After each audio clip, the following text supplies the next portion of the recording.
Hello, and welcome to another episode of Myths and Stories, a Destiny 2 lore podcast. So, we have, up until now, been discussing the most recent season and dungeon that came out, Season of the Deep and Ghosts of the Deep, and have really been enjoying our time with that and kind of seeing how that story evolves. But, as we discussed in our last episode, there's another kind of teaser that came about in the recent weeks, and that is the teaser for the final shape.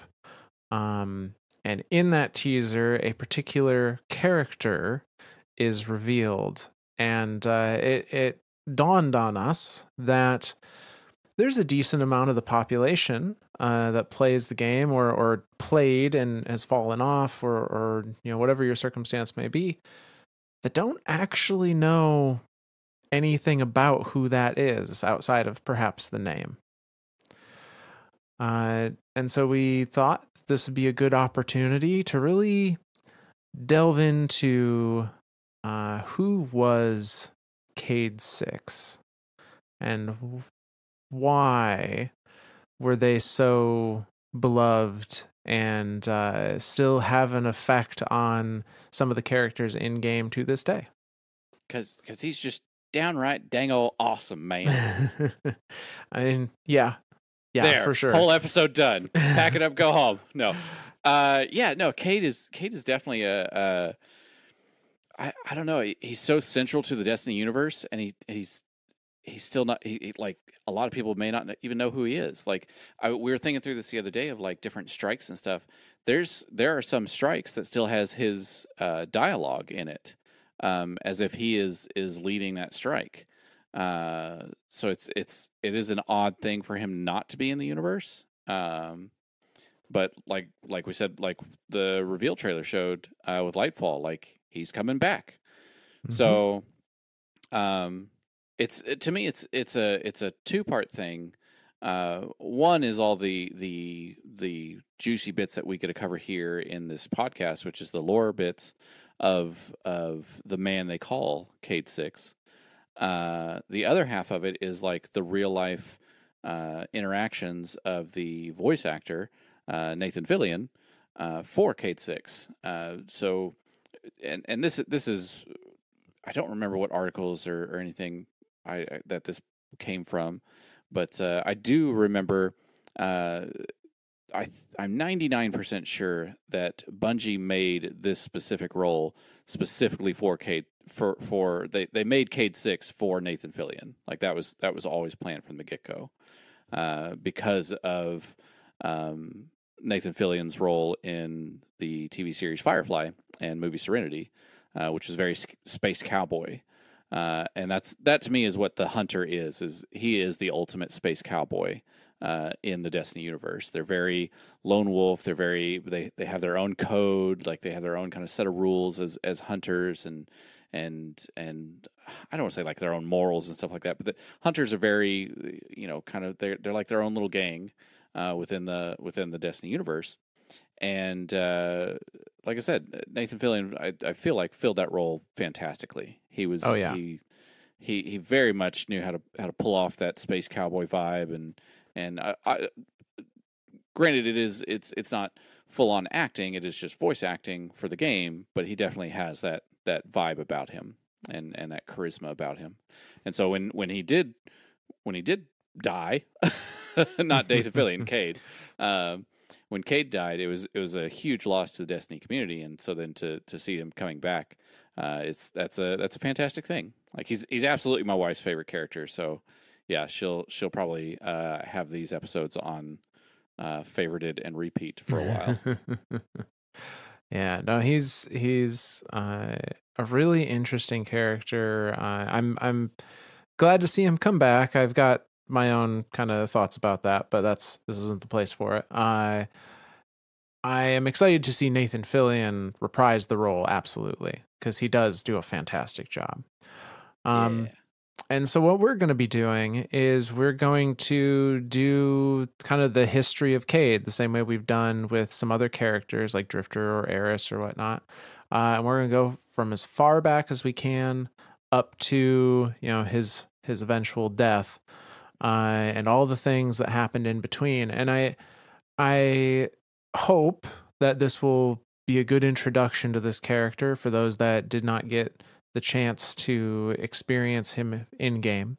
And even for those that did get to experience Cayde around and maybe played through everything that his character was a part of, to maybe understand a little more about the character, because what we saw, what he portrayed in a lot of the cutscenes and interactions and whatnot, there was more going on underneath, and we get to see a peek behind the curtain a little bit here. So Yeah. so yeah, but that's the plan. And we're going to get right into it then.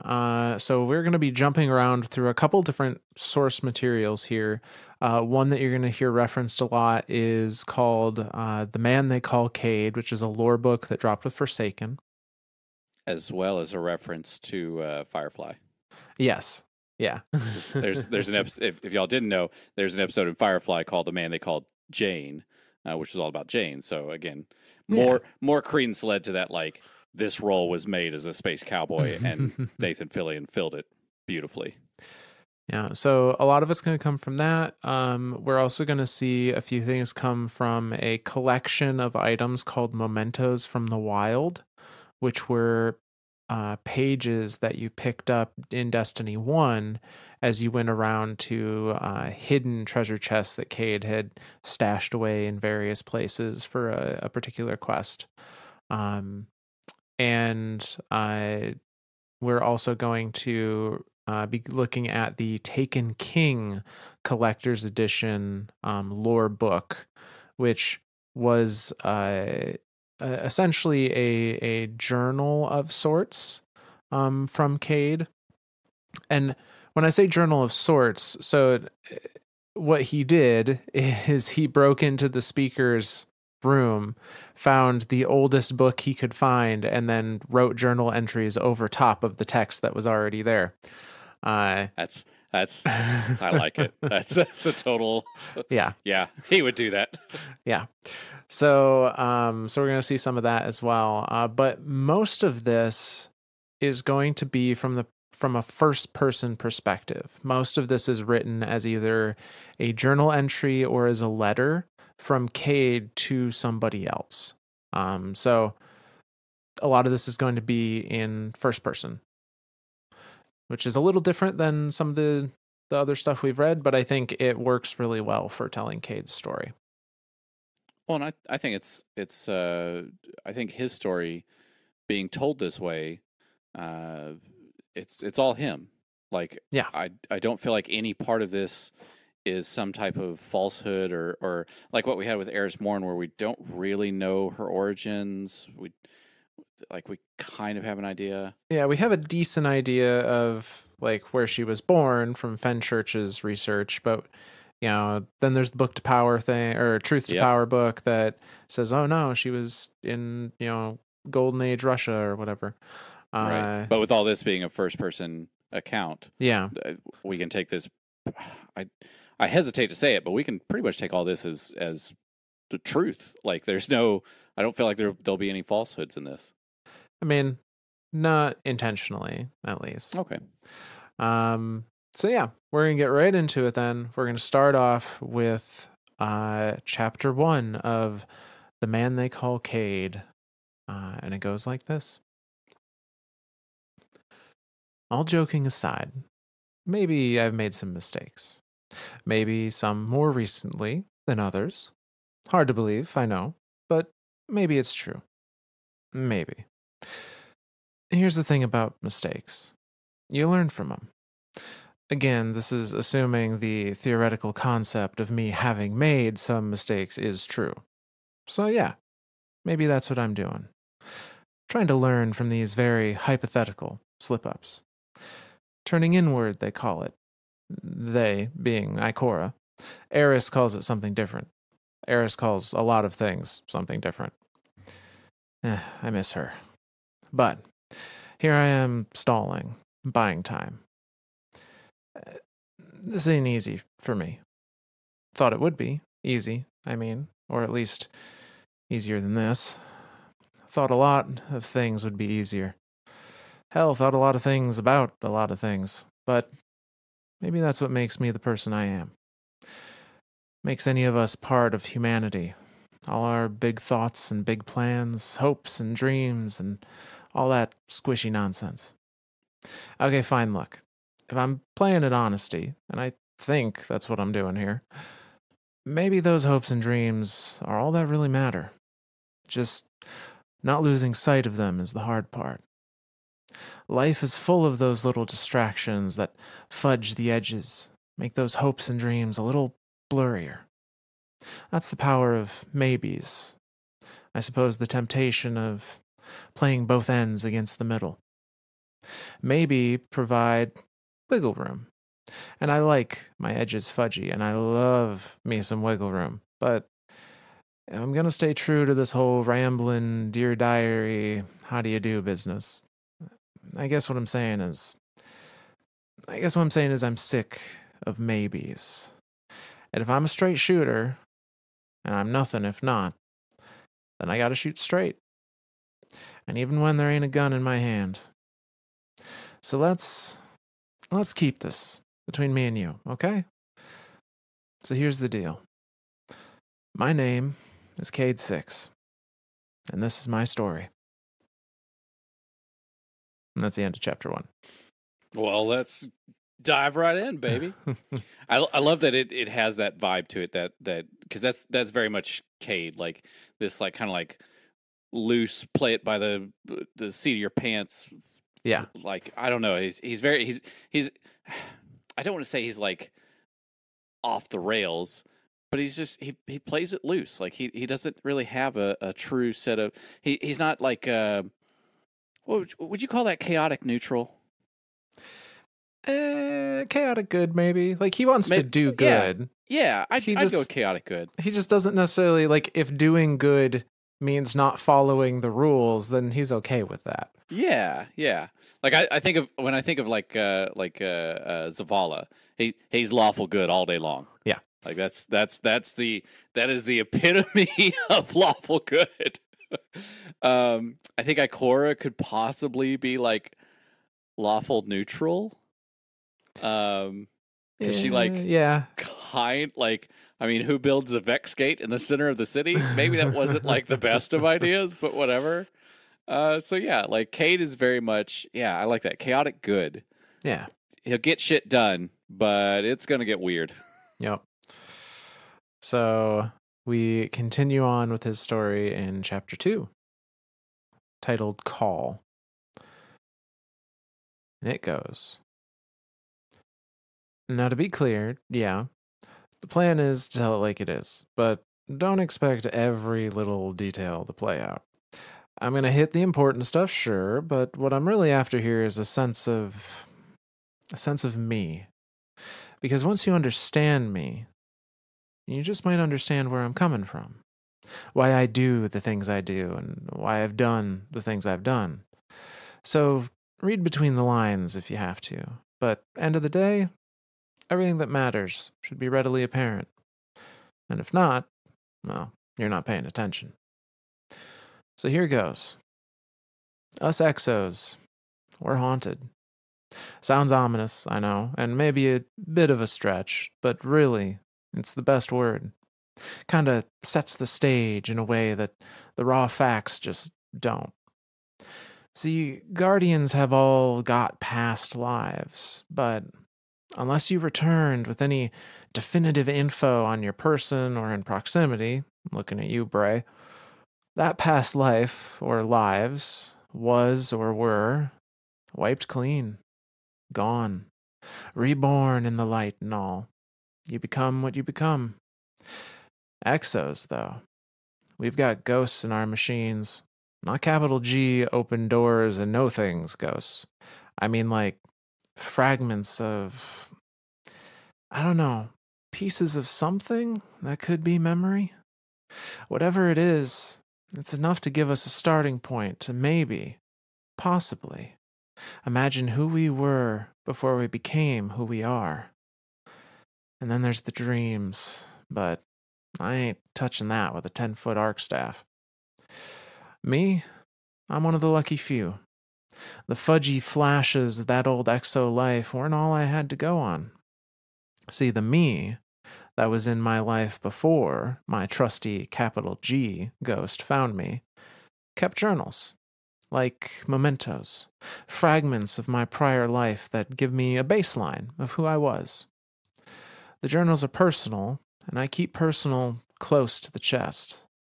I've shared a few pages, sure, but only with right minded types who could find a little value in seeing the man behind the myth.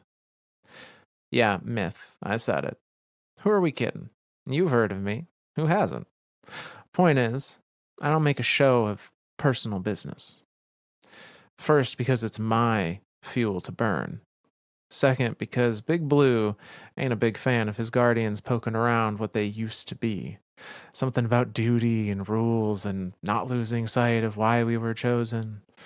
But more than any of that, most of us chosen ones just don't have the luxury of a past. So rubbing it in doesn't seem right. Look, all I know is when I rejoined the land of the living, the pre-light version of me was kind enough to lend a guiding hand. I took that hand, gave it a high five, and followed its example the best I could. All this time later, I may not know my true purpose. I leave the big ticket existential questions to the warlocks, but I do know this. My calling is to do good. Maybe not always be good, but do good. There's a difference. And I don't always go about it in a manner that fits the textbook definition of hero or team player. I'm looking at you, Big Blue. Just know I might dance to my own tune. But we're all at the same hoedown. Or something like that. And that's the end of chapter 2. I just love how like vaguely he describes everything. He never just comes right out and says, "Hey, I am an exo." Da da da da da blah blah. Like it's not like cut and dry like you're reading it from a textbook. Like he's even in his own journals. He's very, but I mean that's like anyone in their own personal journals. They very much write in the same way they think and talk. So he's very Cayde in this. And he touches on a lot of things here. Obviously, the fact that he is an exo, he is Cayde-6, and we've talked about all the exos in our Bray series. He talks about how there's not really you're not really supposed to go diving around in your past unless you kind of do so under the radar, and obviously Anna Bray has done so, right. But again, she has that luxury that Cayde also had of waking up or being revived as a guardian next to a bunch of stuff that like, hey, this has my picture on it, this has my name on it, like, or this has a name with my picture on it. This is weird. Like, what does this mean? Like, so yeah, it's to have that luxury, and I like how Cayde puts it, where like, not everybody has a past. Not everybody has something that when they get res, they have stuff around them to remind them that they were something before a guardian. And so for him to like go around and flaunt it almost feels like it's like rubbing it in. So yeah. Yeah, it was a perspective I hadn't thought about in regards to that. Yeah, yeah. So yeah, this is an interesting beginning to this story. Yeah. So we continue, and yeah, I will tell you now, if you haven't already guessed, Cayde kind of meanders a little bit with his writing. A little bit, a lot of bit. Also, if anyone didn't catch on, Big Blue is Zavala. Yeah, Big Blue is Zavala. I say, he mentioned Eris and Ikora by name, but yeah. Yep. I don't think he ever, because in my entire memory of him, he only has mentioned Zavala by name once, and that's when he was like, Zavala needs me. Like, he said those exact words. That's the only time I can remember him saying something other than, Big Blue or Big Guy or. So some of these entries are going to be that little more meandering, but not all of them. Like I said, it's not just going to be this book. It's just the start. Starts with these chapters. So the next chapter here is going to be titled "First Stake," and it goes like this. Like I said, I made a deal with myself long ago. If people needed help and I could do the helping, I would. So I do. Yeah, when that help returns a bit of loot or goodwill my way, all the better, but there's never been a catch I robbed or a stash I hid that didn't offer something to those in need. Not many people know that. It's fine by me. I don't like to brag. True, I never wanted the Vanguard's life, but that's not because I didn't see its value. Just that its value fit others better than me. Besides, few can do what I do. Hell, few would even try. I mean, come on, it's me. The places I've been, the trouble I've seen, caused, whatever, was a time Shiro, Andil, and the crew and me would do more good doing bad than the mightiest Titan could ever dream. The trails we blazed, the supplies we recovered, pilfered, filched, scammed, stole, found, looted. We weren't the only ones, but the world outside the city got a whole lot bigger thanks to us. Yeah, sure, I don't get out as much, but I'm fixing to change that. Zavala won't like it, never does. Ikora will try to convince me otherwise, always does. But we've seen how precious our light is, how fleeting. Gotta use it while we got it. Do good, be good, push the limits, take back what's ours. And that was my first bet. All in. Day one. I bet on myself. And I saw the edge of those dark ages. You've heard the stories. If not, look 'em up. Scary stuff. Real eye-opener.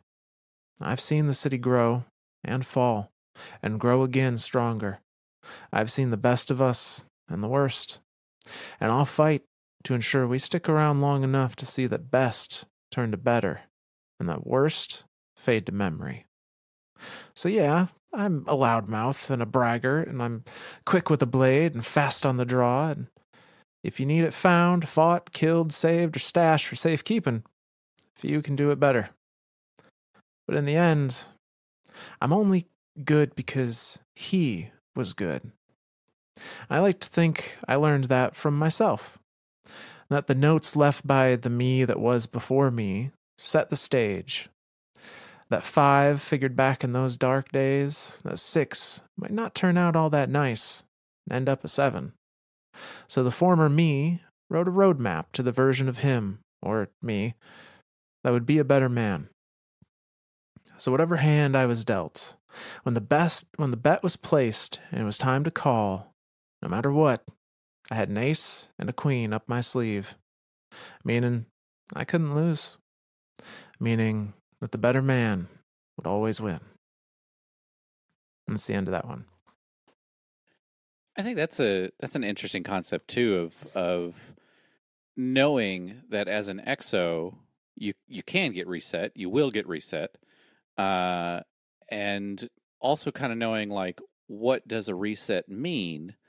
So like I feel like Cayde definitely has a more intricate knowledge of the exo program as a whole, and I think that leads him to wanting to keep these journals to like tell the next version of himself, hey, this was what I thought. Take it or leave it. So yeah, that's kind of an interesting. And it's like I said, I think a lot of exos. I mean, even Elsie didn't know that she was LC2 or LC3 or any of that until she found that first reset while they were storming the gates of the Vex portal. Mm-hmm. So yeah, like it's that's really interesting. Anyway, he also mentions Andal Brask, and if I'm not mistaken, Shiro 4. Yep. So Andal being his predecessor in the tower, mm-hmm. but not in the early day. Like Andal Brask wasn't. 99% sure Andelbrask was not the first Hunter Vanguard. No, he was not. Okay. Yeah, and uh, I think Tallulah Fairwind might have been the first. That's right. That's right. She We was talked about that too. certainly, yeah, she was certainly far before Andal. Yep.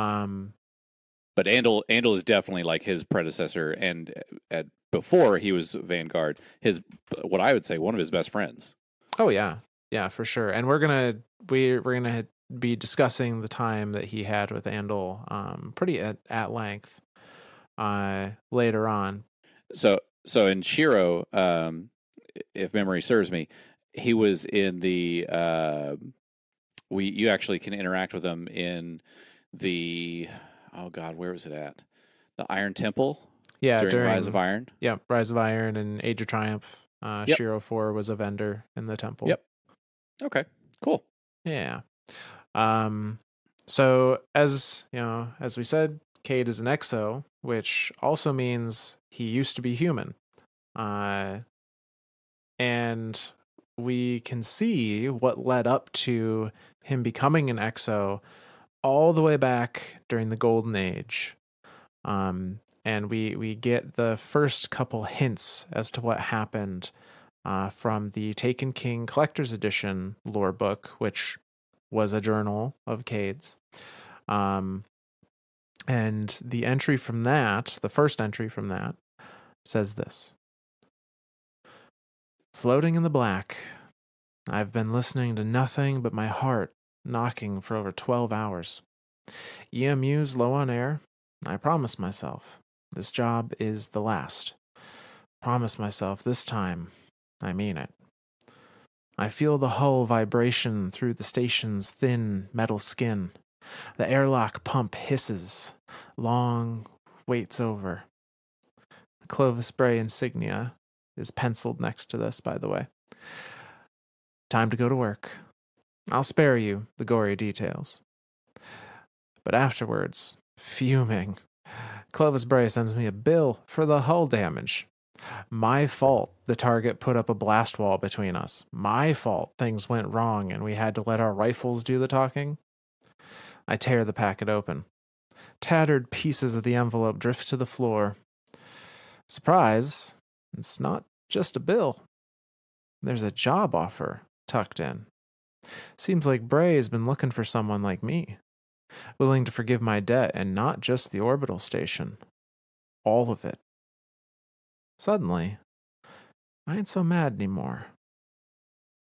So that's the end of that, but we're not going to pause yet. We're going to go right into two of those mementos, those journals that you get from the Cayde caches, because they directly link up with this. And so, like I mentioned before, in some of his entries, Cayde will write like a Dear Diary, but instead of Dear Diary, he writes it to Ace as the person he's like writing this letter to. And so in the first memento from the wild, it says, what can I say? I was just in too deep, Ace. I had to do something, for your sake above all. I'd lost any hope of cashing in, and to be honest, that big payday wasn't coming. Not with the jobs I was finding. So when I got word of what was going on there,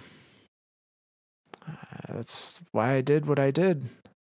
I had no choice, really. It was that or the great beyond. Just know your dad did what he had to do if he ever wanted to see you and your mother again. You probably won't recognize me since I'll be, well, a robot, but I'll find you. I promise. And that's the end of that. Because of the way he words it in there, I'm going to say Ace is a kid. And so he has, presumably, in his human life, a wife and kid. Yeah. What I would think he refers to as Queen and Ace. Yeah. I'm under the same assumption. And we'll dig a lot more into Ace much further down.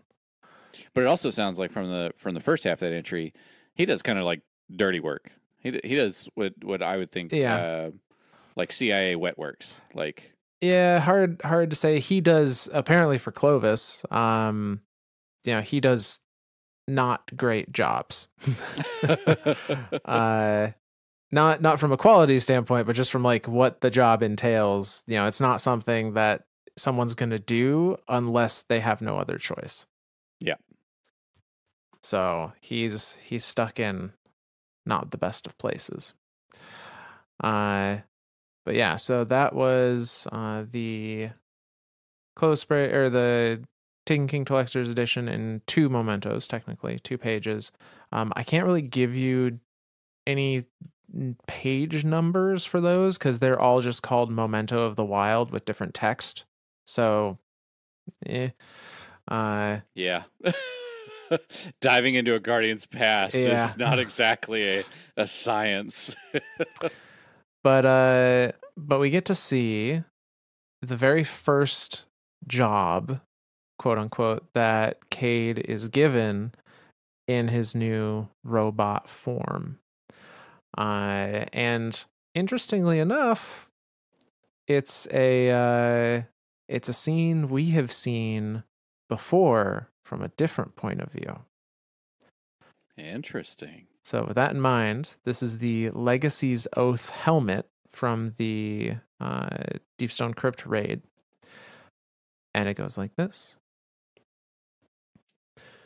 High above the city, tucked in one of the tower's many alcoves, Cayde-6 thumbs through an old book, plucked from the speaker's library. It's become delicate with age, or so he assumes. Taking extra care turning each page, his sense of touch is good. There's certainly enough circuitry in his metal fingers to pull off the most precise of shots.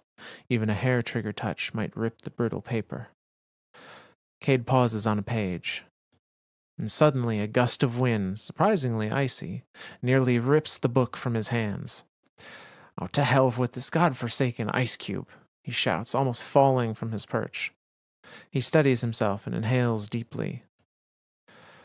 You're not on an ice cube, he says to himself, a godforsaken or otherwise. You're on Earth, in the last city. But the memory lingers, like the floating neon outlines seconds after a blinding camera flash, the snow-white plains of a distant moon, and a sarcophagus of ice and iron. Yes, that's what Europa feels like to Cayde 1, as he loads crate after crate onto the bay outside the exoscience factory. Even the sky has turned a flat gray, casting all beneath it in a dull, deadening light. A warning sky, he thinks. Sailors had some kind of rhyme for it, didn't they? Either way, it hardly makes for a motivating work environment. Cayde sits on the crates. I'm taking a break, he announces. Need to or not, this is when we get to have lunch, and I refuse to work through lunch. Next to him, Knox 4 sighs with relief and longing. I miss lunch. I miss getting hungry. Cayde grins as much as his mechanical face will allow. He intones in his best Dr. Abrams impression. So would you say you're hungry for hunger? Knox bursts into guffaws. Cayde chuckles weakly. Wasn't that funny? But as his friend's laughter grows, so does Cayde's. Soon they're both clutching each other and howling. And then gradually, their cheers fade. What do you tell that shrink, by the way? Knox says. You tell him about the whisper? Cayde shakes his head. Before he can snark about the uselessness of psychologists, the whisper rings in his metal skull. It's red sky in morning, sailor warning. But you are no sailor. Suddenly he hears a whimper squeaking out from the loading bay.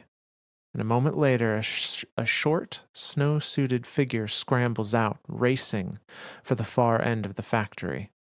Cayde and Knox shout, taking off after the eavesdropper. No sharpshooter yet. Cayde fumbles for his Braytech-issued handgun. Aim shakily, and bang. Cayde-6 comes back to himself, just as he stumbles into his hideout. He rifles through the piles of loot until, aha, he finds a pen. Cayde-6 isn't done yet. He flips open the fragile book from the speaker, no longer being careful with the pages, and starts scrawling his own story. And that's the end of that one. That was Micah, wasn't it? Yeah. Son of a bitch, I knew it. As like when you said 2 exos in a loading bay, I was like rifling through all my memories of like, what fucking scene is he talking about? We don't know anything of Cayde before. Oh, it's the little kid. And then you said Dr. Abrams, and I was like, oh, that's her dad. Oh shit. Yep. That was when she snuck out to like to see what the exos were doing. Mm-hmm. Holy cow, dude, that's awesome. Dude, now that's a throwback memory myth. That's our first episode we ever recorded. I know. Holy shit. So yeah, if you haven't already listened to The Penguins of Europa, this scene you can see from the little kid Micah's point of view, as far as how it plays out and what eventually happens to Micah. I will apologize so awesome. in advance for the audio quality of that recording. That's the old PSN days, man. That's the old PSN chat and stripping that from the stripping the audio from the video. Man. Yeah, no, that's awesome. I love how all the stories in Destiny, like there's always like that little like, hey, this one's a little played off of this and this a little played off of like the whole thing with hell, the intro to Lightfall, where I was like, oh, is that one of the original like the prodigal son set of the hunter and warlock and type? No, it was Reed 7. Yep. Reed 7's dead. Well, shit. So yeah, the Destiny, like all these stories intertwine, and so yeah, to see that is pretty interesting. Yeah. But this is Cayde remembering this as like a ghost memory. Yep. While he's sitting up there, just so this memory did kind of just come out of nowhere. Then he was just kind of sitting up there screwing around with this old book, and then like a gust of wind hits, and it like that sensation like triggered something in him. Yep. And took him back to that memory of Europa. Okay. Yep. And he kind of like had that little flashback in his head, and then he shook out of it and went on to do what he was doing. But yeah, he's a guardian at this point. He's been raised, but like he said in the first chapters, like exos are haunted. They have these little fragments of previous lives that will just pop in and out as they come across something that brings that memory on. Interesting. Ghost in the Machine. Ghost in the Shell. Wrong series. Yeah. But so yeah, he saw Micah snooping around in DSC. And has we're continuing then. Cayde has been under the employ of Clovis as an exo for some time at this point, and be it the dealings with Micah or something else, but it's decided that it's time for Cayde to go through a reset. So this is another memento from the wild, which says, well, this has been fun, I guess, but they'll all be gone tomorrow. I've been what they call compromised, which is funny because I feel fine. Could use a few upgrades, but what exo couldn't? But compromised means they're going to go inside my brain to wipe whatever it is from my memory. I met an interesting fellow exo who leaves letters like this in caches. So whatever she gets saddled with next, she might come across one and take a trip down lost memory lane. Nace, know that when I find you, I'll never let them find me. That's the end of that one. Interesting. Yeah. But we know where he got the idea to leave himself clues, which is, again, very helpful for somebody who's getting their memory wiped on a fairly regular basis. Compromised. Yeah, right. That's Clovis's Bray's version of like, Oh, let's do experiment. It's experiment day here in Clovis Bray Tech. Let's reset Exo, see what happens. Let me dance on my billions of dollars. Yeah, Yeah. that's. I guess Yeah. at that point in time, inflation's probably hit. It's probably trillions of dollars by then, isn't it? Clovis doesn't give a fuck. You don't give a fuck. God damn it. You're not wrong, but Yeah. But no, so Cayde gets this idea for these journals, which is presumably when he starts really writing them religiously, to give himself those pieces of like, this is something you did before. do you think it helps give him like a moral compass, or is it more of like just a reminder of like, hey, I guess those are kind of like one and the same. Yeah, I mean, there's no guarantee he's ever going to come across any of them. I mean, he Oh, doesn't sure. know when he's writing them that they're going to turn up again. Yeah, It's just a yeah. chance. So I don't want to say they're a moral compass, but it's probably just a way to not be lonely, honestly. Oh, you had to make it sad. Well, I mean, No, I'm keeping it as a moral compass. Screw you, man. I don't know that that's better. Like, It's not. I don't think it is. You can't remember enough of yourself to remember if you're lawful neutral or chaotic good or yeah, that's sad. That's sad. Sad face. so he has a number of adventures during his time as an exo for Clovis. We get little snippets of a few of them. So from a couple mementos here, one of them says, "Whatever's going on down there, Ace, they don't want folks to know about it, but that's the job. So I'll do whatever it takes to find out. Might need a disguise, though. Any ideas? Oh, I know. How about a mustache?" So that's him discussing a heist of some sort, I assume. They'll never figure me out with the mustache. Yeah, the robot with a mustache. That's what I was thinking of. I was like, wait a sec, would he have a metal mustache or would he have like a furry like Either mustache? way, it's not working. That's what I'm saying. Like, so, and then there's another one where it looks like Cayde may have narrowly escaped something. In this memento, it says, "Couldn't tell you what it was, Ace, but it was trying to seize control of me, like I was nothing but circuits and steel. It didn't know what it was messing with, though."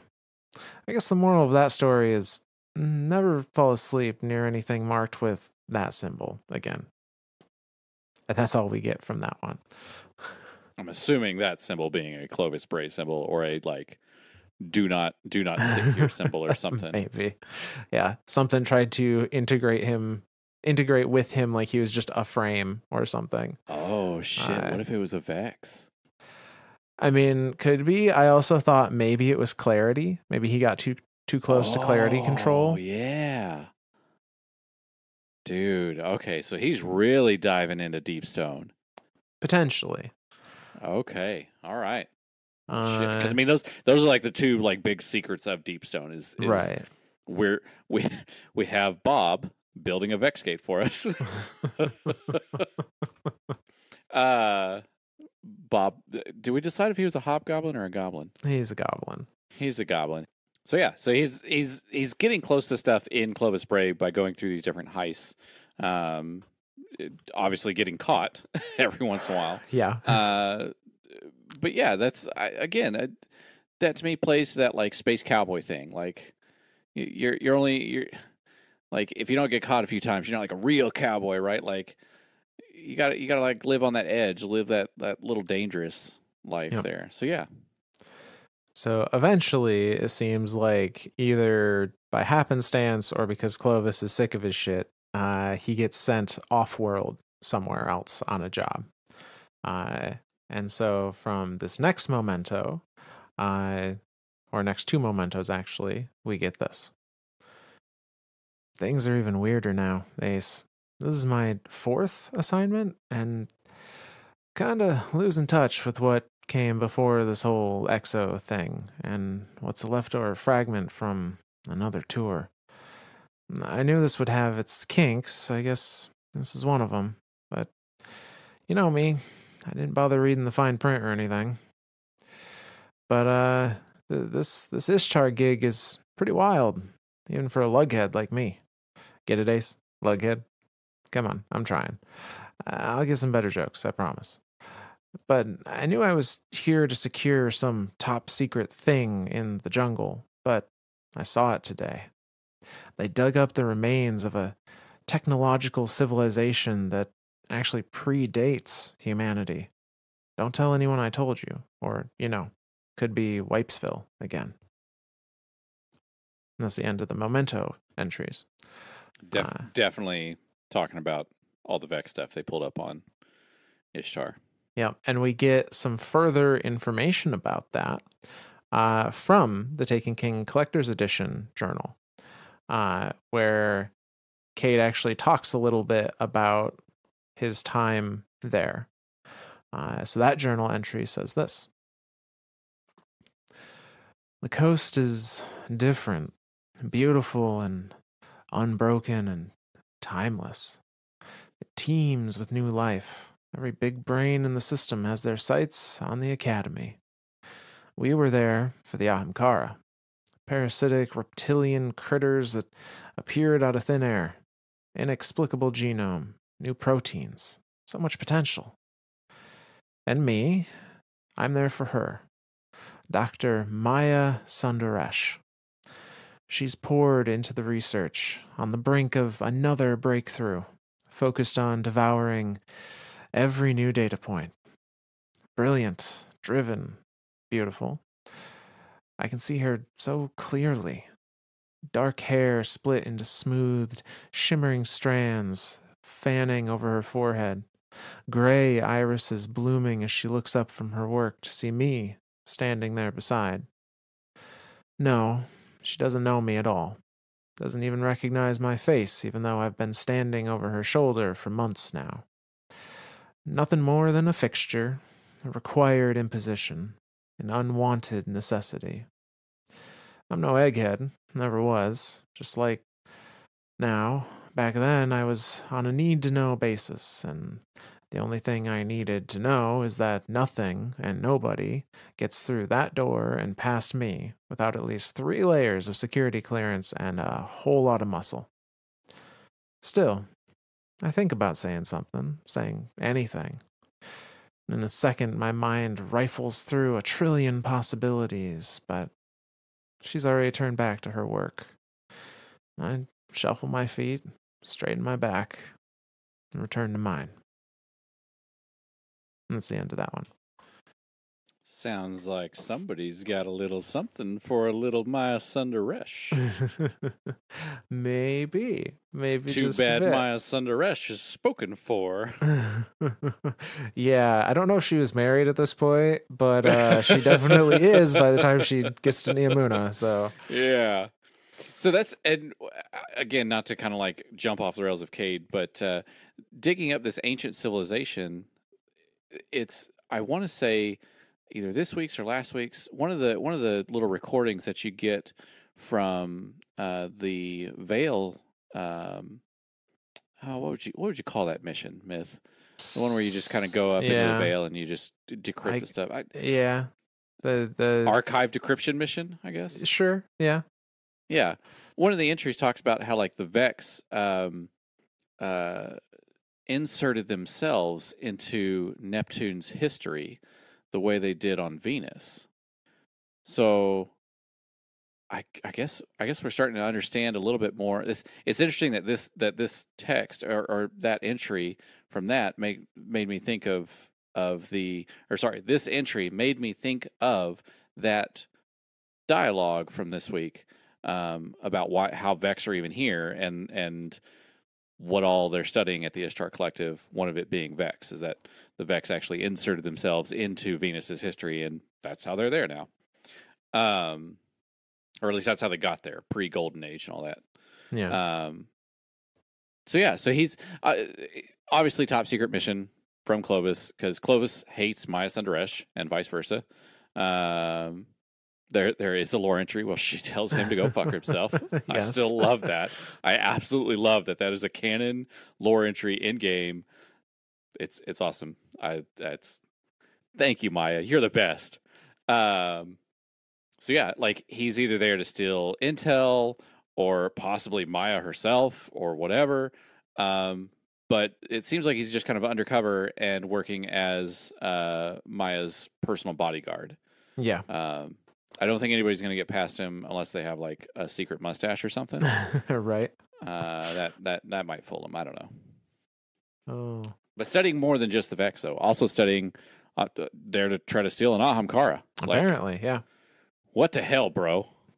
I mean, Clovis had a lot of irons in the fire. He was like, okay, these Ahamkara. He probably didn't know about the wish magic at that time. Could you imagine that would have been real Bray with a fucking Ahamkara just real wishing bad. shit into get out of freaking town? That's downright dangerous. Holy shit. But yeah, so yeah, probably spying on the academy in addition to trying to capture an Ahamkara and, you know, all those things. But yeah, seems to kind of maybe taking a liking to Sundaresh a little bit. Oh. But as these entries are all from the Golden Age, we know what happens to the Golden Age. And that is the collapse. And what? I know who spoilers. Who Golden Age ended. And we see its ending through the eyes of Cayde. He writes his experience, or a memory he has of his experience on those final days, in that Taken King Collector's Edition book, where he says this: I'm out in plain sight. The sky is torn open and there's nothing and nobody left in this ruined world but me and the boiling shadow all around. Whatever it is hits me before I can level my gun. It doesn't matter. Tendrils of pain crawl over my splayed fingers, my outstretched arms, my shoulders, my neck, my screaming mouth as it consumes. I'm being enveloped. Everything is wrong. Primordial. My systems go sideways. All but my sensors. It wants me to witness this. The world. Its world now. Suffocating in the black poison. I collapse. We all collapse.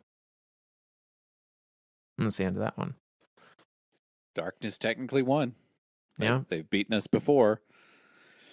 I hesitate to say it, but they could probably beat us again. So Cayde was apparently, you know, in the front line against the, you know, forces of darkness. And this could have been that he was fighting the Taken at this time. You know, we don't exactly know what all of the different combatants that were a part of the original collapse, but we know for sure the Hive and presumably the Taken. And it just, you know, he said enveloped him, but allowed him to still watch the end of the world until, you know, his eventual demise. The witness wants you to know that he will beat you. Like, that's so fucked up, but that's darkness. Yep. I can't say that's darkness. That's the witness. Like that's probably the better term. Accurate, yeah.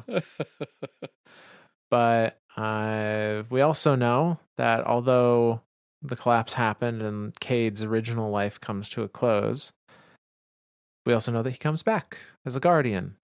And we have Cayde's own telling of the story of him being revived from the book Ghost Stories in the chapter A Hero's Requiem. Yeah. Tell me it's glorious. Tell me it's glorious, Myth. You're about to find out. So, in Cayde's own words, this is how he woke up. Boom. I wake up. Groggy, confused, hungover. It's the same for us all. So that initial shock's nothing new. Sundance is in my face and I'm freaking out. My brain works, but I don't remember a thing, except that I seem to be a functioning life form. I'm human, I'm a man, and then my mind starts reeling 1,000 miles a minute. Boom, boom, boom, like I'm downloading the Idiot's Guide to Basic Human Existence. Cool, great, still can't remember anything. And I sure can't wrap my head around the talking, floating, magic robot orb thing that's jabbering in my face. So I freaked, smacked her to the ground, hard, and I ran. And I'm running, and she's running, or, whatever she's doing since they don't have legs. She's right behind me going, wrong way, she's screaming. I'm screaming, just in general. Whatever she's yelling, I just keep running. It's night. Did I mention that? It's nighttime, and my eyes still adjusting. So I'm running, can't see, can't remember, scared to death, confused as all get out, and then I fall. I'm straight up falling. Just like that, I ran right off a cliff. It wasn't a short drop. I bounced so many times, felt each and every one till I didn't, till it all went black again. And then, boom, I'm back. She got me right up on my feet, just like she always does.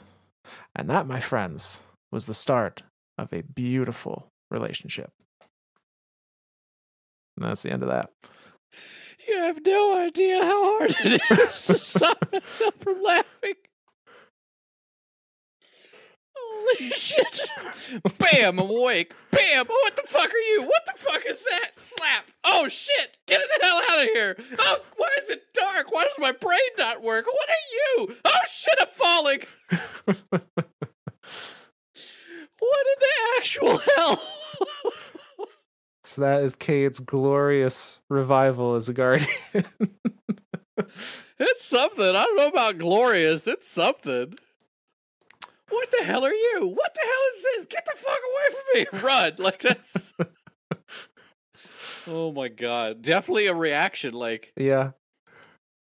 Don't know that we've quite seen a res like that. And then an instant res afterwards. Right? Life 1 and 2, real quick there. Real quick. But it was interesting. He mentions in here, and we kind of talked about it before, like, how does a guardian know to do basic things if their memory is wiped? It downloaded. Yeah, and he's like, yeah, downloaded the Idiot's Guide to Basic Human Existence. Like, this is how you breathe air. Right, yeah. What? You need food, you need water. This is how your legs work. What? In chapter 2, we'll cover mitosis. So. Oh my God. So. This is very Cayde. Yeah, I know. Like, it's perfect.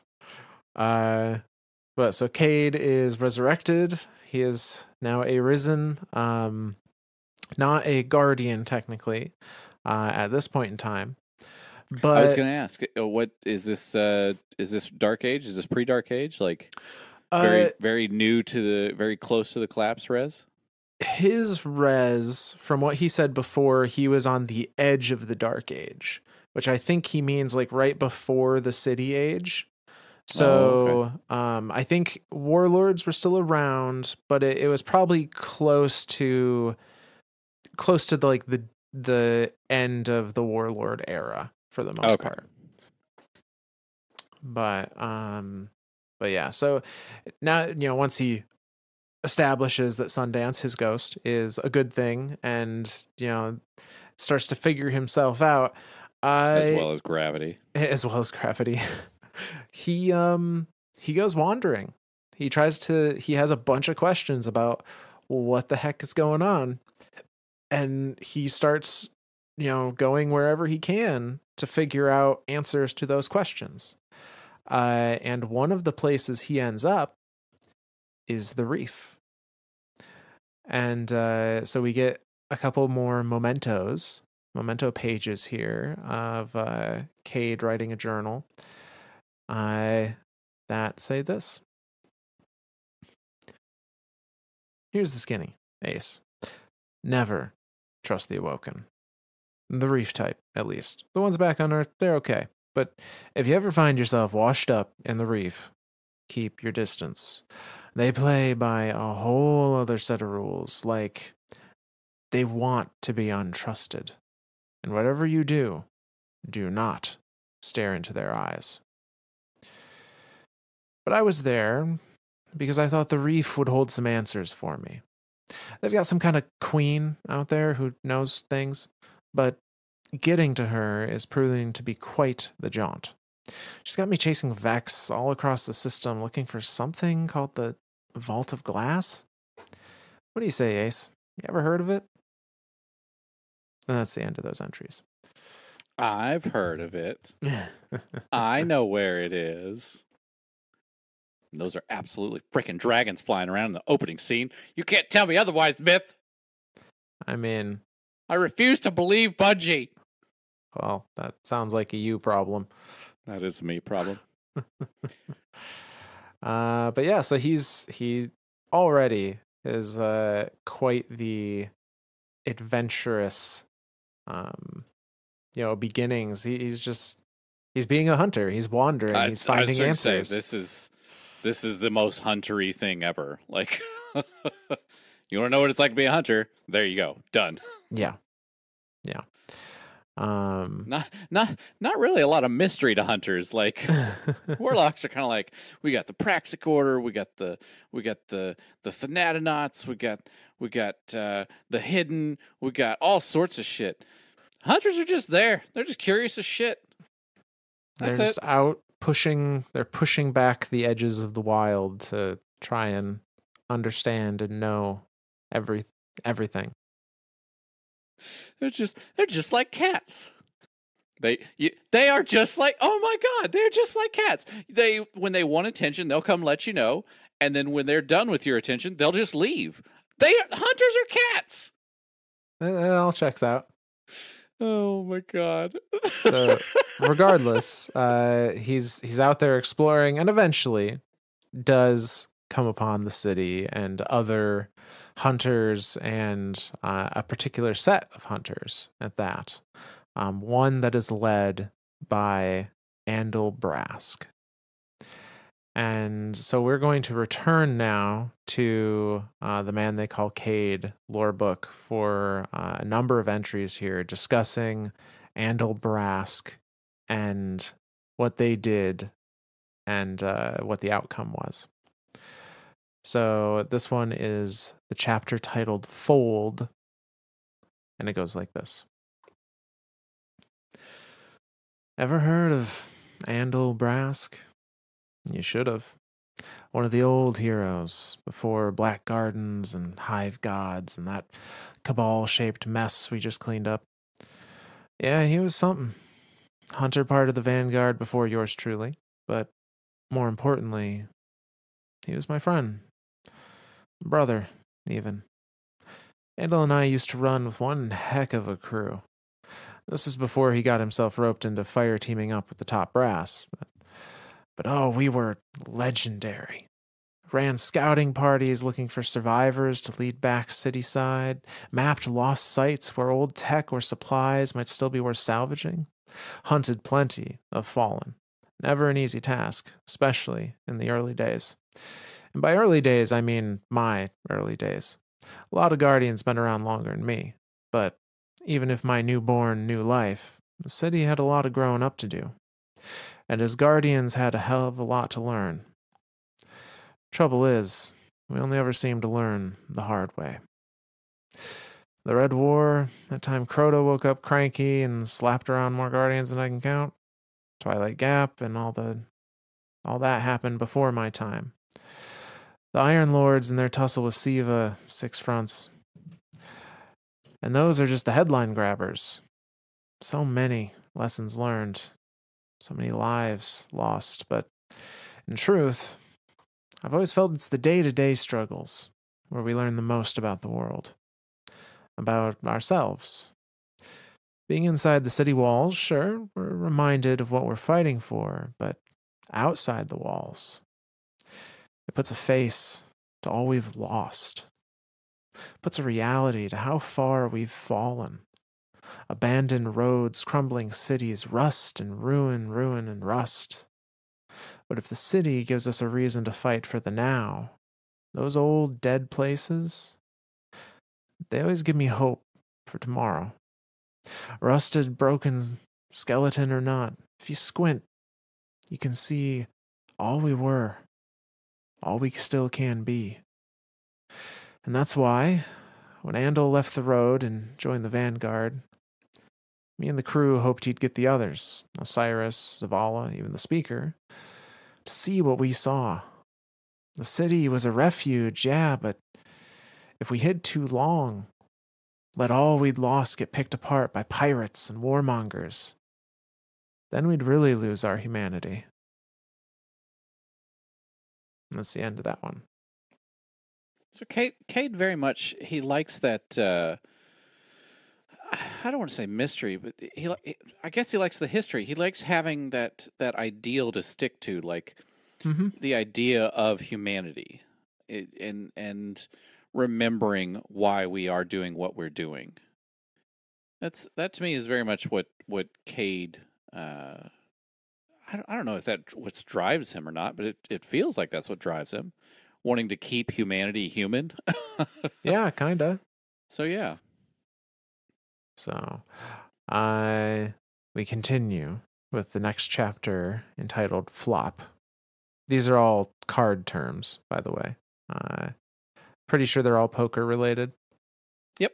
So, Ace of Spades, Queen of Hearts, and it's not hard to see where Cade gets a lot of his references from. But this one goes like this. Now, I play nice with the Vanguard now, but it wasn't always that way. Not that we were enemies, we just tended to see things through a different lens. But Andal, playing nice was his forte. He was always more, I think diplomatic is the word.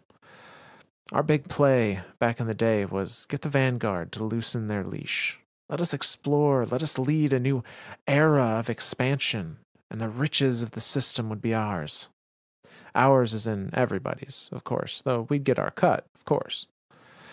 In hindsight, we were way too ambitious. Didn't see it in the light at the time, but then again, you never do. When Andal joined the Vanguard, he was our inside man. It was a sweet deal. He would drop intel on new stashes or fallen movements, and Shiro and I would jump the gun, hit him first, claim what we could, deliver the rest to the city. Maybe we skimmed a little off the top. Nothing excessive, just a finder's fee. Probably shouldn't be putting all this out there for anyone to judge. What's the statute of limitations on misspent youth? Whatever. It was all a long time ago. But it speaks to what I'm getting at. I always tried to do right, even if I occasionally got sidetracked. And Andal joining the Vanguard was a gift in some ways, a bummer in others. More importantly, he'd made a deal, given his word to me and to himself when he took the dare. I won, he lost. So he left the road, joined the bigwigs up in the Vanguard, and he reminded me of a lesson I've always known, but every now and then would forget. You give your word, you keep it. But the longer Andal was up in the tower, caged, my word, never his, the more he saw things the Vanguard way. Looking back, he was only ever doing the right thing. Seeing him changed and in truth grow as a guardian and as a person. I've never admitted this, but I thought less of him. My best friend, my closest ally. All because he'd stuck to his word, accepted the dare, and even when he came up on the bad end, he never wavered from doing exactly what he said he'd do. Join the damn Vanguard. Leave me and Shiro to have all the fun. I thought he was a sucker. Turns out the only sucker was me. And that's the end of that one. So here we have the Hunter Dare mentioned. This is I presume it's the first Hunter Dare. No, not even close. No, this is okay then. Well, shit. I assumed it was just because again I don't think of any um, Vanguard before Tallulah, and so in my mind it goes Tallulah and Cayde.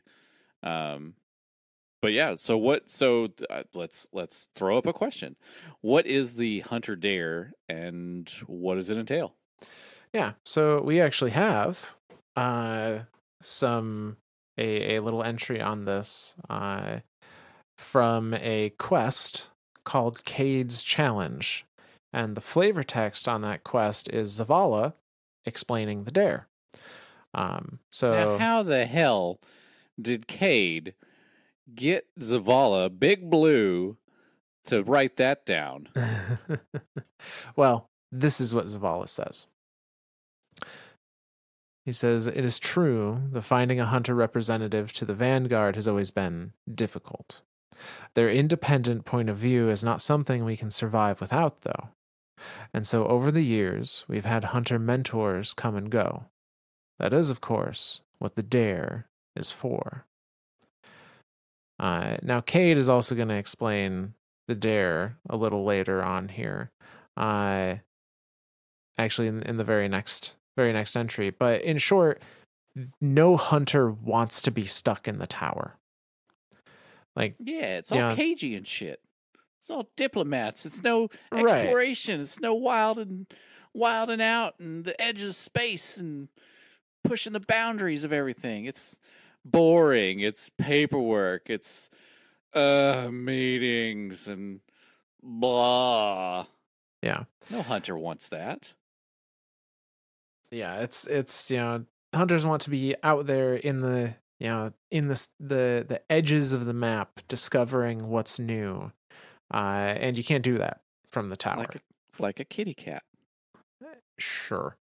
Uh and because no hunter wants to do the dare, um no hunter wants to be in the Vanguard, the dare is a way of kind of forcing somebody to do it.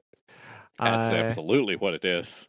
when the Vanguard seat is empty, either the previous Hunter Vanguard had a dare that determined who took the seat from them, or a new dare is devised by the hunters to decide who will be the person that sits in that seat. Uh, and the dare can be literally anything. It can be a foot race. It can be, who can jump highest, or it can be something more profound, like who's going to take out this target first. So Cayde gets into the dare as far as he's concerned. In the next chapter here, which is entitled Raise. And it goes like this. In case you can't tell, I ain't the best storyteller. I can be, boy howdy. I can rip a yarn. But just that is what I'm doing here, the whole based on a true story thing. I can feel myself trying to talk around what I want to say. Fill it with all the pomp and circumstance.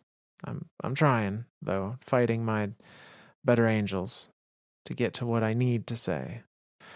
What I need to say starts with Andal. Andal and the dare. My dare. Our dare. The hunter's dare. It's stupid, but it's an honor thing. And it cost me a friend. I cost me a friend. But before the dare, we had Tannix. Hell, after the dare, we had Tannix. After my dare, we had Tannix. Always comes back to Tannix, doesn't it? For the uninitiated, Tannix is a fallen mercenary with no house, except the house that pays him. Most fallen won't deal with him, but when a captain or an archon or a Kel needs something done and their crews ain't cutting it, or they want a job done real hush hush, they call Tannix. Back in the day, me, Shiro, Andal, and a few others got on radars we'd rather stay off. The fallen houses put up bounties.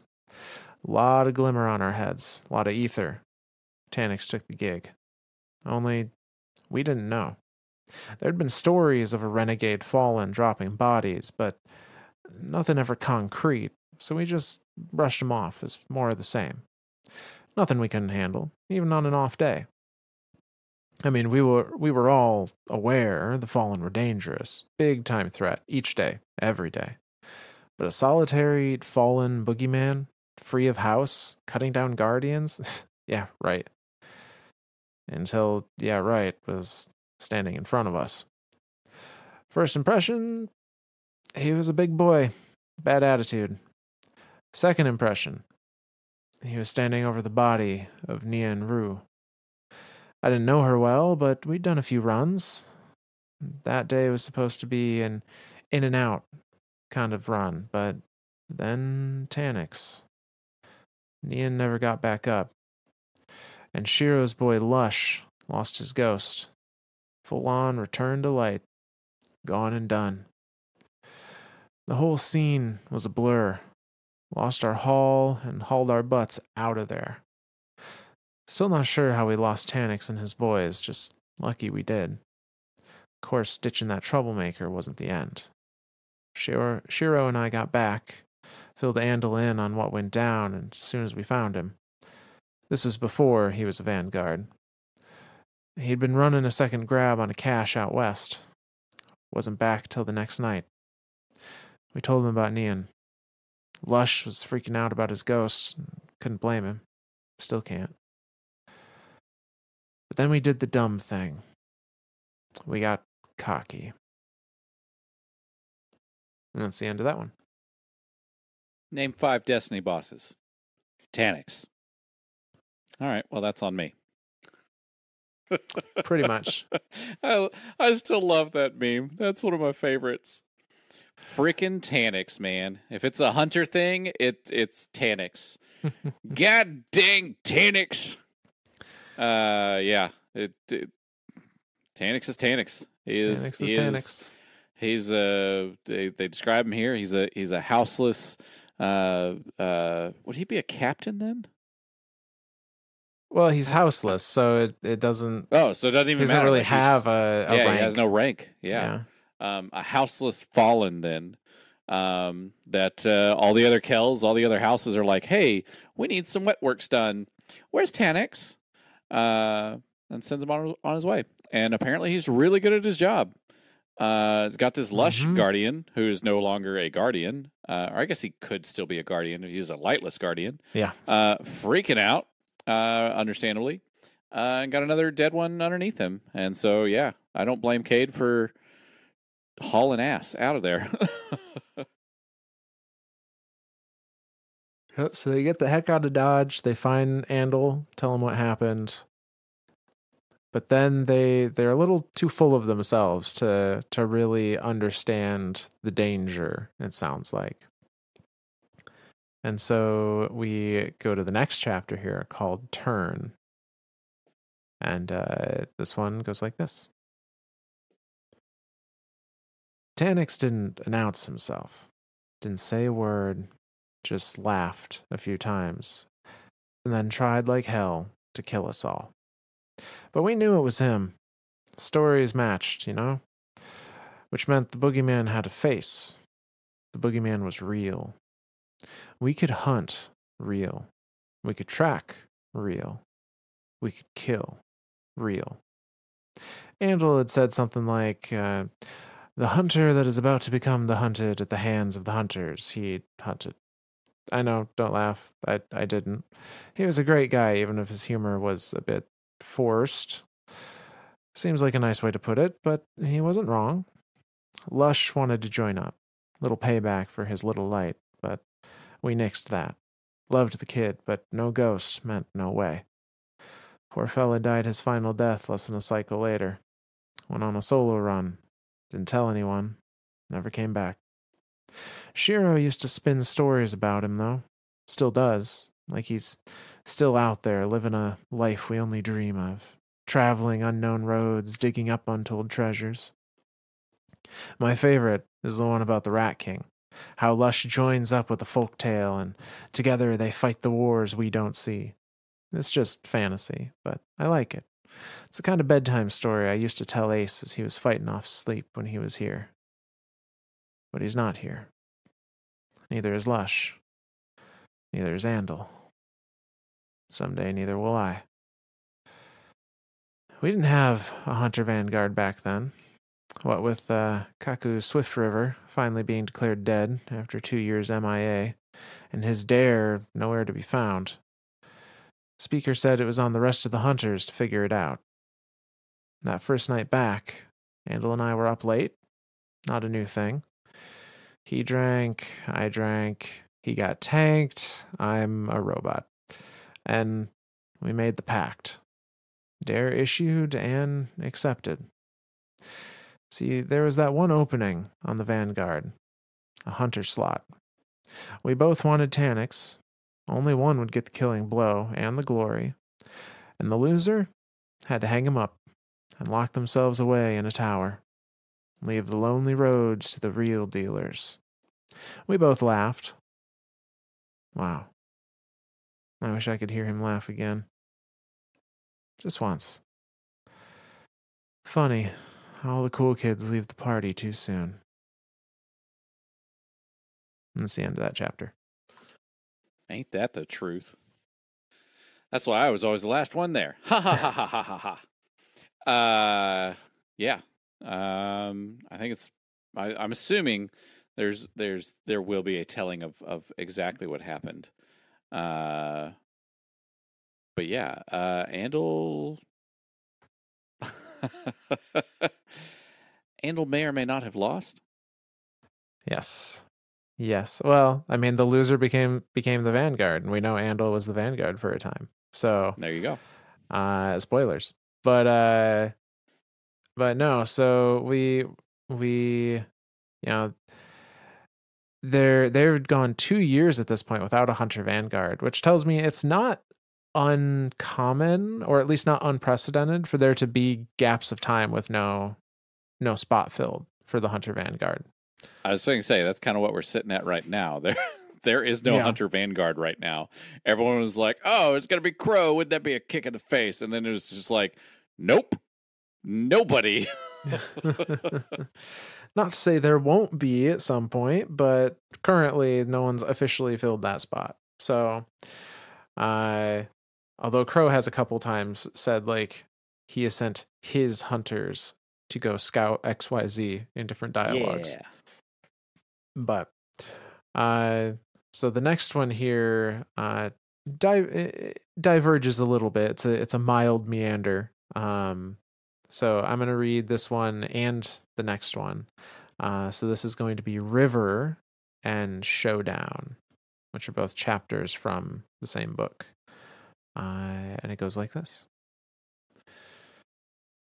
Honor, it's tricky. It means different things to different folks. Like your word. Well, your word's your word. You give it, you keep it. Do that, regardless of all the rest. And that's honor. And let me tell you, kid, honor matters. It's a weapon in its own right, and a shield. Zavala knows, Ikora knows, Saladin and Shax, they probably know a little too much. All the best guardians know. People trust your word, they'll trust you. And trust, hard to come by and easy to lose. Give your word, keep your word. When all else fails, you'll find you have friends there to pick up the slack. Even if you don't, you find yourself all alone, odds stacked, final curtain set to drop. At least you can go out, knowing that you did the right thing when it was asked. Now, don't get me wrong, the right thing, like honor, can be a malleable concept. It shifts and bends. I'm getting poetic here. Waxen warlock, they call it. Not my intent, but sometimes I can see the value in their thinking, their way with words. Now, look at that. There's another lesson. Find value in another. I don't much in common with a ramrod titan or a floofy warlock, but it's kind of the point. But back to honor. Back to Andal. Andal was my brother, figuratively, but I find more often than not the family you unearthed along the way is more real than the family you thought was the. Never mind. Andal was my brother. Period. Tanix was the four-armed, murdering guardian hunter who. Yeah. Andal and I. We made a bet. Only bet ain't the right word. Not among hunters. What we did meant more. The dare. I to him, him to me. Kill Tanix or get chained to vanguard duty. Hunt the hunter and come out on top, or wear a leash. This was our honor, our word. The hunter dare dates back to nobody knows when. There are all kinds of stories about the first dare, but there's no way to discern the truth of a thing done who knows when by who knows who. It was the first dare, that time a hunter. Oh, and mind you, this was way before anyone even imagined calling themselves hunters or titans or warlocks. This was Risen days. The Chosen weren't organized back then. No code, and didn't get it, no matter how much their ghosts talked their ears off. Back when the first ones got their spark lit, they were just as likely to be self-involved tyrant as a decent human being. Ask me to tell you about the warlords sometime. Bunch of newly res tough guys misusing the light like a bunch of ignoramuses. Regardless, not a fan, but who was? Am I rambling? Yeah. Anyway, that first challenge of honor between those who'd one day call themselves hunters. Was it the Tuvel Valley Jump? The Shade Runner Sprint? The Moonlight Draw? Kuba Sul's Last Stand? The Great Scourge Hunt? The Lesser Scourge Hunt? No one knows. I sure as heck don't. But which was first doesn't matter. They were all first. They were all the dare to set the table and inspire other dares. What matters is once a dare was offered, if it was taken, it was took. It was on you. It was in you. Not metaphysically. I'm not talking warlock hocus pocus. I'm talking honor. Accepting the dare is giving your word. And so Andal and I, we offered, accepted, and doomed ourselves. Because we didn't take into account the depths of my arrogance. Seems my arrogance is where it always falls apart. And that's the end of that section. Yeah. I'm reminded of a quote right now. It's from A Few Good Men, and it's part of the big speech that Jack Nicholson gives while he's on the stand. And it's two sentences out of it that made me think of this. And it says, "We use words like honor, code, and loyalty. We use these words as a backbone to a life spent defending something." To me, that's very much like what the hunters are. Like it's they all want to defend something. They all want to do something good, and honor and loyalty are a big. And like here, he says honor, code, and loyalty. For the hunters, it's honor, loyalty, and the dare. Like anything to keep themselves true to the what did you call that? The cause, the keep humanity going cause. Yeah. Yep. So yeah, that's yeah. Hunters are. I think hunters would make good Marines. Yeah, say they definitely have a and it was interesting because when you think of like these more usually lonesome kind of just don't want to be indoors, they want to be out exploring, doing whatever, your first thought isn't like that they have an honor code, but it's apparently a very big part of hunter culture, I guess. Sure, I'd call it hunter culture. There's Titan culture. Like we know, you and I and Titans and hunters, we all know that Titans eat crayons.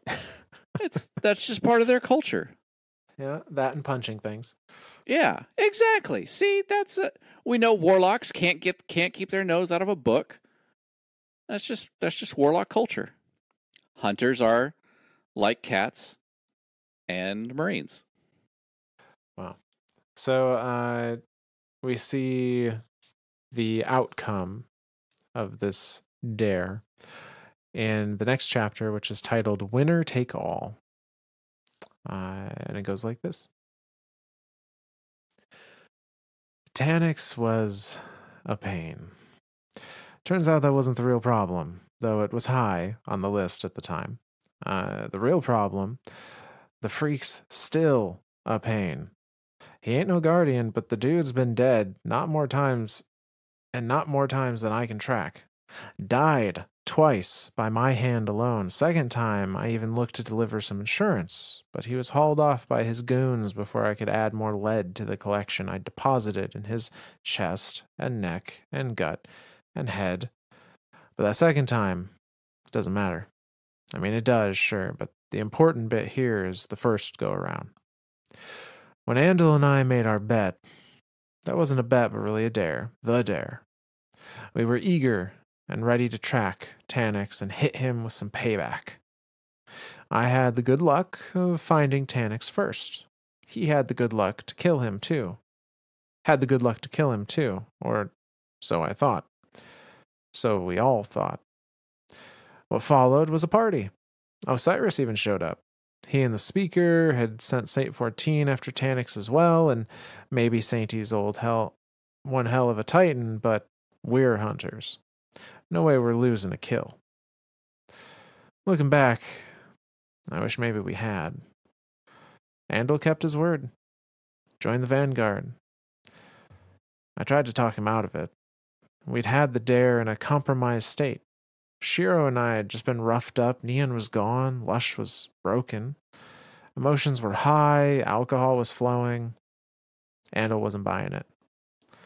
Neither was I. Not really. The dare's the dare. To back out would have been a mark. Would have called Andal into question to every hunter out there. Even to me, though I never would have admitted it to him. But he would know. Things got a little weird between us once he joined the Vanguard. All my doing. And I missed him. I didn't like seeing one of the best rule breakers and world walkers anyone had ever seen bogged down by bureaucrats.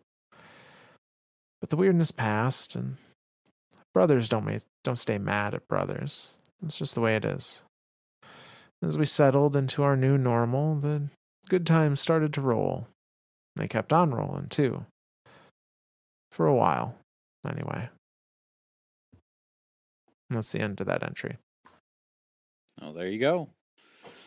Hunter, Titan's good at something, but he ain't no hunter. He can eat all the crayons and punch all the things, but he can't track like a hunter can. Yeah, and now Cayde's book does not go on to explain specifically what happened to Andal Brask. So that leaves us to fill in the blank there, which we can do from context clues on other lore cards, as well as some entries that we will talk about probably in the part 2 of this series, looking at the time. So Cayde believed, and so did everyone else, that he had killed Cayde-6, thus winning himself freedom from being the Vanguard. Because whoever got the final kill whoever got the final blow was the not hunter Vanguard. Right. Was the better hunter and therefore should be allowed to stay in the wilds, kind of thing. Yep. Which is odd because you'd almost think you'd want the better hunter at the high end table, but I mean, I don't know. Like they're hunters, man. They just want to be free. But so Cayde got the final blow on Cayde-6, and they had a big celebration, and Andal assumed his role.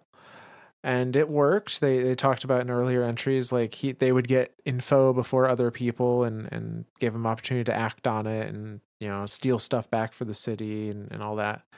But eventually, it turned out that Cayde-6 wasn't dead. As Cayde said, he's had multiple deaths now. Hell, I've killed him And at least 60 times. right. And for the number of times we had to run DSC to get the exotic for clan members. You know what I'm saying? Like, I've killed him at least 70 times. But no, so the first death didn't take. And Tannix was looking for revenge. And it's not explicitly stated as to how, but somehow Tannix got Andal Brask alone outside the city and took the opportunity to murder him.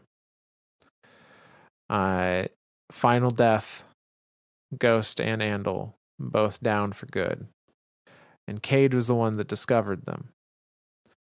And that did two things. The first thing was it spurred Cayde on to a revenge hunt to go find Tannix and kill him the second time that he mentions there. Although clearly it didn't quite do the job. But it also told Cayde that Andal hadn't lost the dare. And to Cayde, who he just talked about this honor, this you have to stay true to your word, because if you're not, then what else is there? That was the moment of, well, I guess I need to keep my word, and I was the only other part of the dare, and I didn't win the dare, so I'll be the next Vanguard. I mean, it makes sense. The whole deal was to kill Tannix, and Tannix didn't get killed. Yep. So Cayde assumes the mantle of the Hunter Vanguard and joins up with Zavala, and I think it's Ikora at that time. I don't know that it's Osiris. It sounds like it's Osiris. It could have been for a little bit, I suppose. Sure. Because I can't remember if Osiris was he was actively, like, did he step down or was he was banished? That's what I thought. I thought he was banished because, like, the whole cult thing started, and they were like, hold on, you can't have people worshiping you. That's just bad. Yeah. Yeah. So he is now the Hunter Vanguard, and although he doesn't get to go out and do all of the things he wanted to do, he does still, he finds ways to have fun in the tower. Yeah. And fucking with Zavala. Not just Zavala. Everyone. So fun enough. Cayde, there's a couple entries here that aren't necessarily like relevant to continuing Cayde's story, but are fun, and they give you an idea, further the idea of the kind of personality Cayde had. And so the first one I want to read is one of the things he did as a member of the Vanguard was he now had access to the Vanguard archives, and he put that access to use with the lore card on the Lucky Pants, which is the exotic boots / pants for hunters. And the lore card on this is search queries. And it goes like this. Remote Vanguard database text-only search initialized. Welcome, user, Ace of Hearts. Please enter search query. Beat Shax. Only one Guardian has defeated Lord Shax in the Crucible. Related, Ray Ikora. Do you wish to see post-match results? Cheat Crucible. Crucible participants are subject to a strict code of conduct. Cheaters will be banned. What about cheating just a little? Sorry, I didn't understand. What about cheating just a little? Okay, what counts as cheating? to act dishonestly or unfairly in order to gain an advantage. Is luck cheating? Luck and cheating are not equivalent. Are my pants lucky? Probably not. Wrong. They're super lucky. And that's the end of that little entry. I like it. Are my pants lucky? Probably not. Wrong. But to add some further context to Cayde's searches here, the flavor text on Lucky Pants is Cayde having a discussion with someone, saying, "What? No, I didn't illegally mod the holster. These are just really lucky pants." Yeah. So really lucky.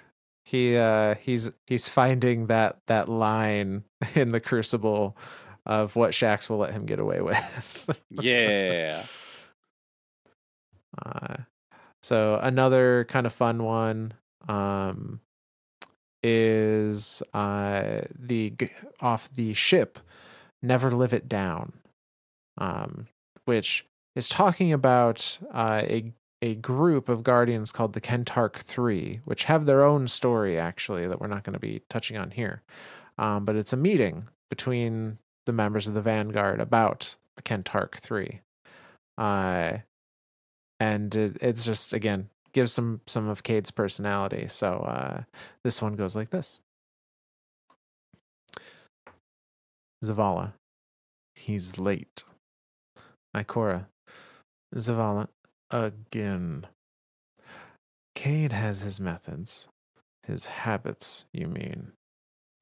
They get results. The hunters and fire teams Cayde marshals would not be as effective under your command or mine, and you know it. Yes, well, I just wish he'd exercise a little more. Who needs to exercise more? Maybe it's me, 'cause that was a lot of stairs. Cayde, I take it you had enough time to put together a report of your scouts' findings? Report? I didn't even bring a pencil. Cayde, you know how important this is. The Kentark-3 harbored a cryptocron. They're warlocks, Zavala, fellow guardians, not a disease. And yet, you agreed to dismantle the order and banish them from the city. After Osiris's exile, it had to be done, but they are still guardians. Oh boy, Mom and Dad are fighting again. Hey folks, how about I just give my report and you two can argue about this later? Fine. Right, so ship crashed after passing through the gate. From signs on the ground, their little Black Garden adventure didn't go so well. Huge Vex resistance, but then it looks like they turned on each other as they ran back to the gate. Turned on each other? Are you certain? Zavala, they fought Vex, for sure, but that last fight? Just 3 Guardians, 2 against 1? I put my best team on this. Well, second best, but they're really good. So what did they find? The fight went up a hill. One of them had the high ground. Lisbon. Seems like it. It took a lot of guts to charge a good sniper like him, especially without ghosts. Without ghosts? Yeah, pieces of 2 ghosts were found near the entrance of the undergrowth, a few clicks away. The battle started that far away? Not so clear. It doesn't look like the actual scrap started until they got well away from there. Okay, this doesn't make a lot of sense. Oh, I know. Want to hear the weirdest part? Go on. There were no bodies. Spooky, right? And this was your second best team, you said? And that's the end of that one. Yeah, Cayde likes a good entrance. Yeah.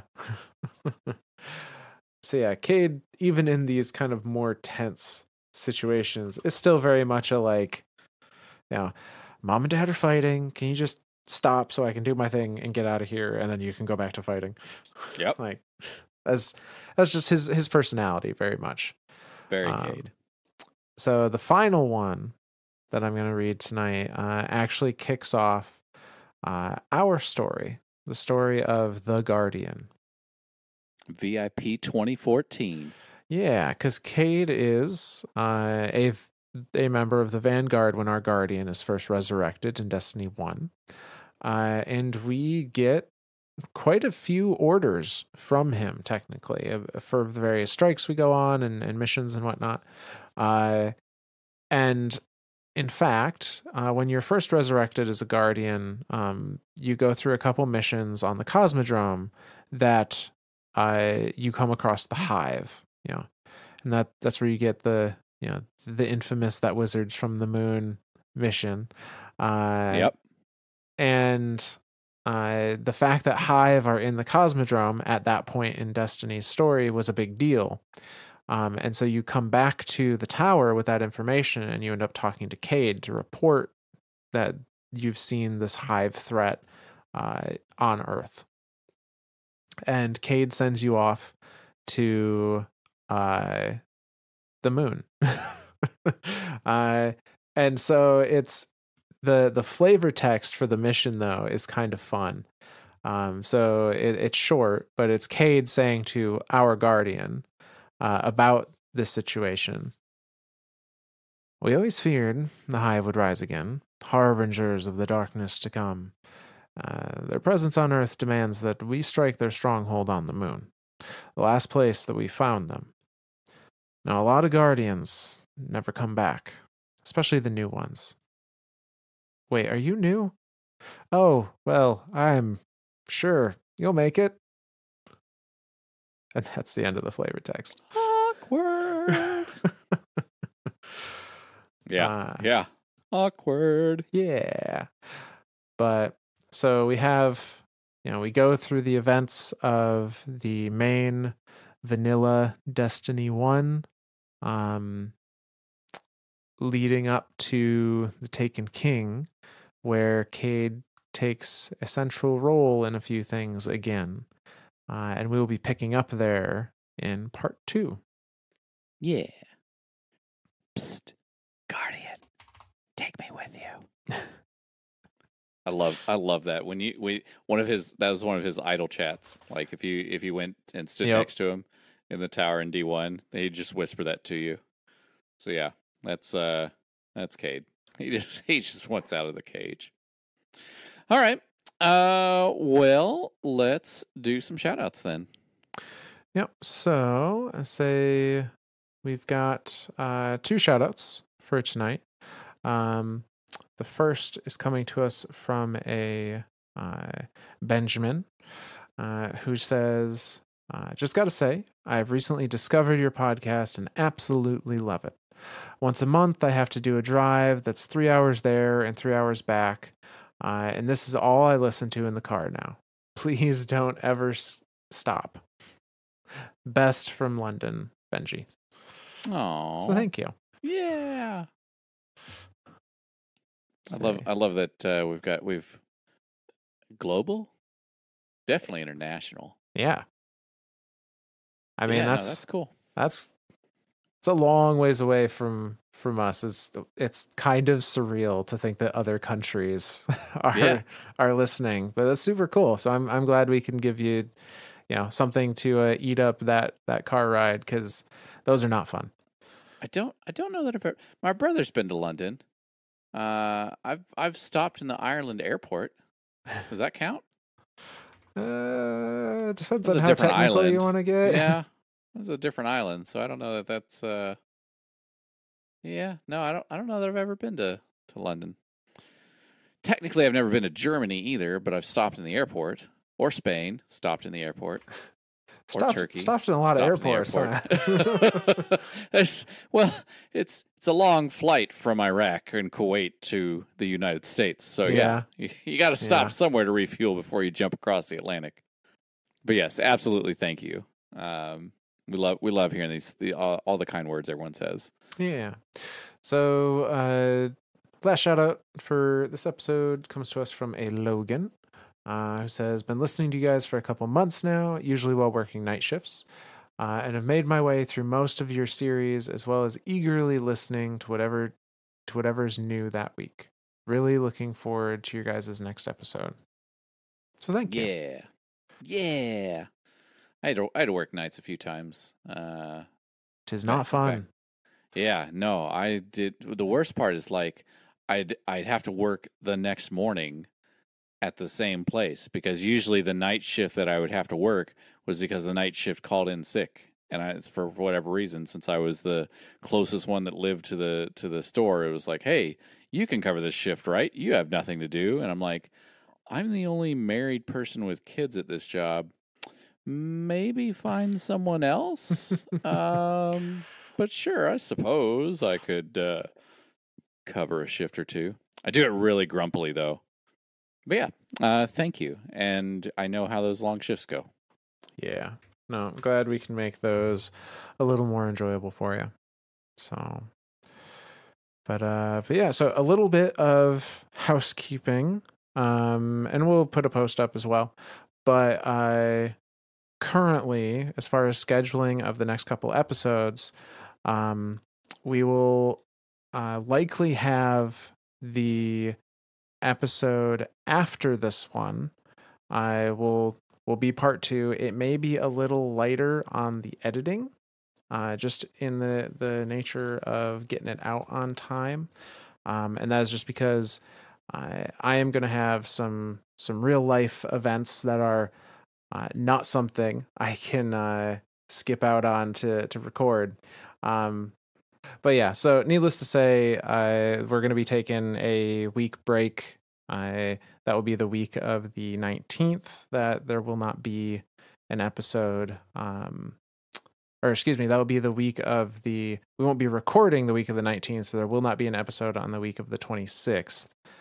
So the first episode you guys get after part 2 of Cayde will be the first week of July. That'll be July 4th, actually. Woohoo! Yeah. We're doing a special raid that weekend. I've dubbed it "Taking Back the Taken King." We've done our clan has done raids like this. We've done one prior raid like this, where I did the Christmas raid. So the only guns allowed were stuff that you got from Ava Levante. So you could only use grandma guns, because they were all Dawning weapons, and you got them at Christmas. And we went to the coldest raid in Destiny, which is DSC, and you had to run the entire raid with just Christmas weapons. And we did it, and it was super fun, and everybody had an awesome time. So I was like, I'm going to do another one of these. Yeah, no, the Christmas themed raid was a good time. So I'm quite looking forward to this. I'm cheating and bringing Whisper the Worm. Cheater! You're not allowed to cheat when you made the rules. It does have a taken appearance, so I'm bringing it. Oh my god! Is that? No, it's just lucky, Myth. It's not cheating. Yeah, it's just a really lucky gun. I like it. I'm using that now. That's it. Yep. One of our other guys is like, I'm using the sword, and I'm like, maybe don't do that. I guess I got to give a thank you real quick. Okay. Thank you. The idea of a hunter marine cat that now lives rent free in my brain. Yep, it does. And all of your brains now too. All right, Myth. Give our little spiel or where to find us and stuff. Yeah. So say if you liked what you heard, please feel free to leave a review on your listening platform of choice. If that platform allows you to leave a text review and you feel strongly enough to do so, we encourage you to. We enjoy reading those. Or you can reach out to us on Twitter at Myths and Stories with a Z instead of an S. We read through those as well and may hear yourself on a future shout out. Yeah. Alrighty. Well, anything else, Myth, then? No, that's it. All right. Well, then from all of us lore daddies to all of you guardians out there, we'll see you next week.